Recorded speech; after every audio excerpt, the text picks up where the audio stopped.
In a previous video, it has been detailed the forces produced at the start of a counter-rotating cycle of the pictured device that result in an undesired backwards force acting upon the second body. With the bodies momentarily stopped, the compressed spring applies maximum forces. The spring force acting upon the second body results in a backwards force on the interconnection, which is not neutralized when the equal spring force is applied upon the arm-shaped first body.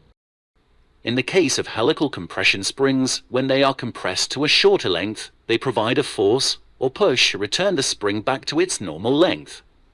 The force is proportional to the decrease in length for a given spring specification.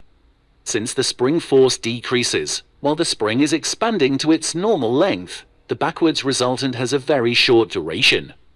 Even with its magnitude decreasing with the spring expansion, the resultant force is capable to produce a backwards oscillation, compromising the desired stability of the system.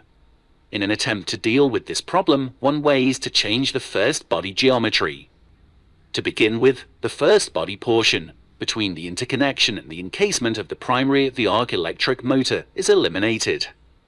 Two perpendicular lever arms are added, with bearing assemblies at their extremities. This geometry resembles a T-shaped bell crank without a fixed fulcrum.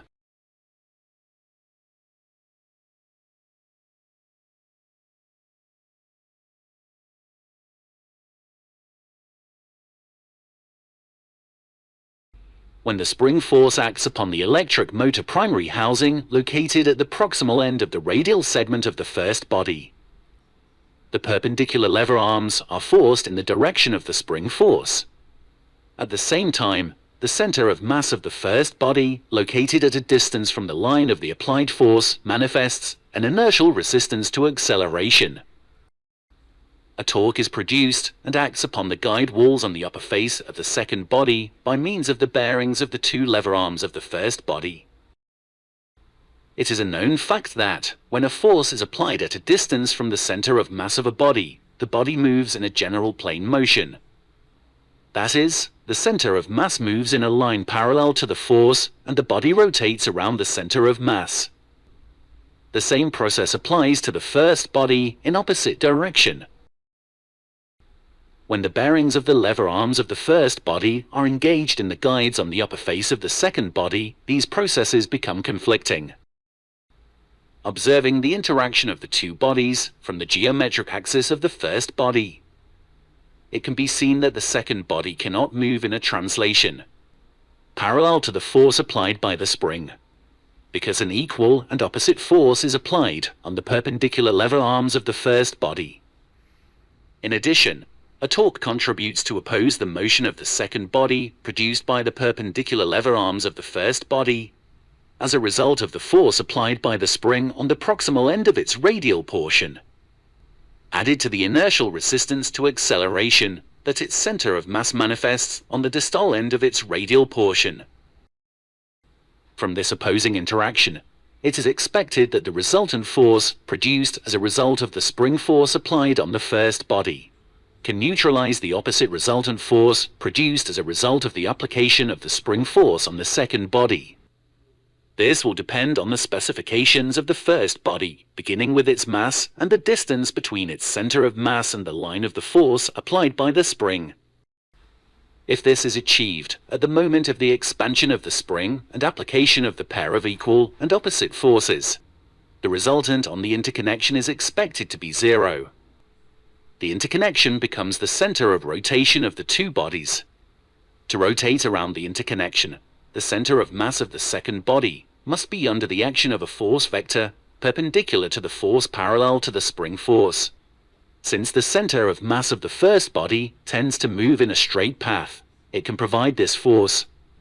However, the center of mass of the second body resists this effect and manifests an inertial resistance that will act upon the center of mass of the first body as a centripetal force.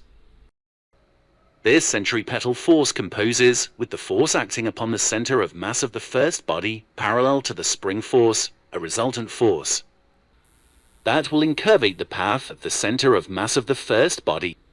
In the same way, the center of mass of the first body will resist the action of the centripetal force.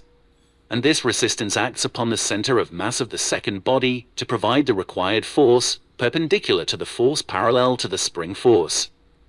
The composition of this force with the force parallel to the spring force produces a resultant force on the center of mass of the second body, which is tangent to a circular path around the interconnection. As a result of this interaction process, the centers of mass of the two bodies can rotate in opposite directions around the interconnection.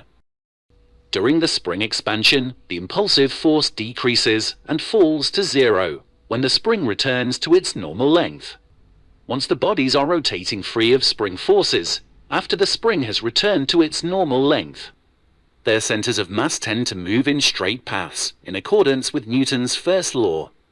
Since the straight paths are asymmetric, the centers of mass of the two bodies cannot follow them at the same time. This results in the process of inertial confrontation in the forward sense, as described in other videos of this channel.